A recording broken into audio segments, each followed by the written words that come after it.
All right, so this cymbal has rivets in the bell, and I think it sounds crazy cool. Let's check it out.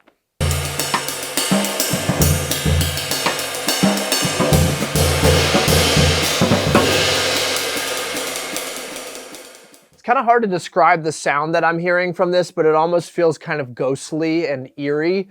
I have experimented with rivets for years in my cymbals, dating back to right when I started getting into jazz. I would tape pennies to my cymbal. I would put paper clips in it. I would do various things to get it to rattle.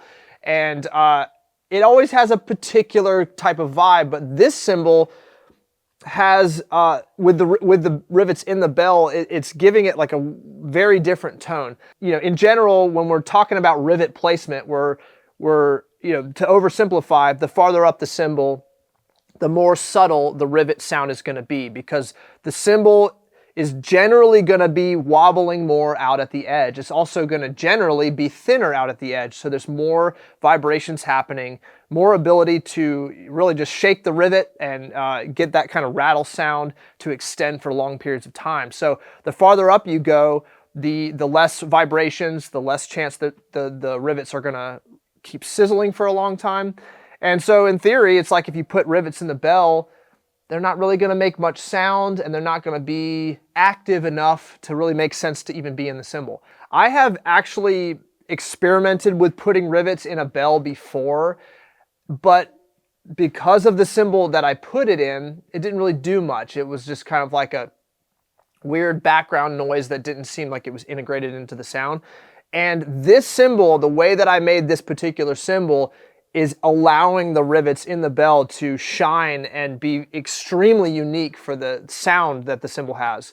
The cymbal itself is a 22-inch from my Prism series. It weighs 2,472 grams, and the bell is completely formed by hand. So this piece of metal was totally flat, no center hole, nothing in the middle.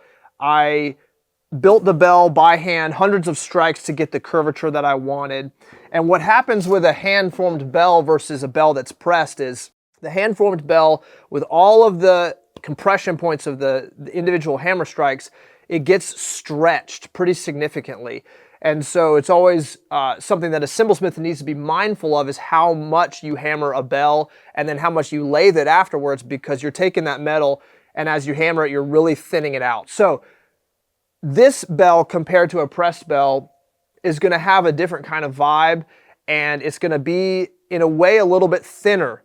And so that thinness that's in the bell is allowing for the activation of these rivets, and also the curvature of the cymbal itself has to do with it. Really, the entire cymbal construction is feeding why these rivets sound so ghostly in this ride. And the cymbal itself is giving me a lower level of rivets sound that doesn't overtake any of the stick definition or any of the beautiful wash that's happening, because it really isn't, they're not out at the edge, so they're not like weighing down the cymbal. The edge is really where a lot of that sustain and wash is coming off. And so because they're up in the bell, they're not hindering any of that wash.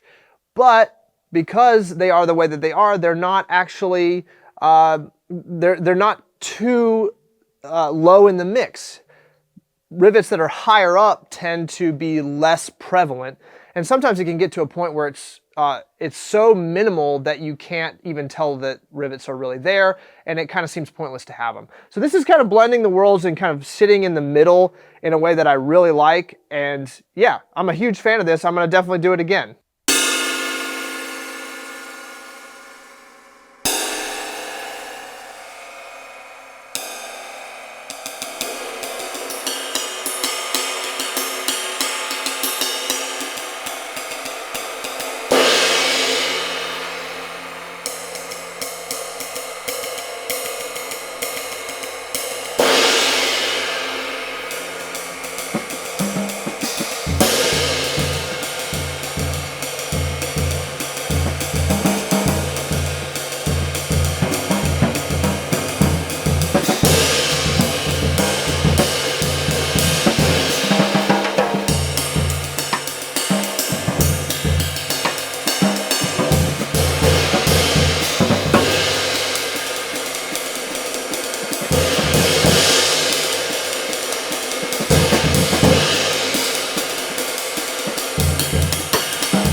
Another thing I really like about this rivet placement is that you really don't have any risk of cutting your hand when you grab your cymbal and pull it out of the bag. That's something that a lot of drummers experience, as they're kind of absentmindedly just reaching into their bag and pulling out their cymbals. And I've heard some pretty terrible stories of what has happened when you grab the rivets. So they're up in the bell, far away from any kind of issues that you could have.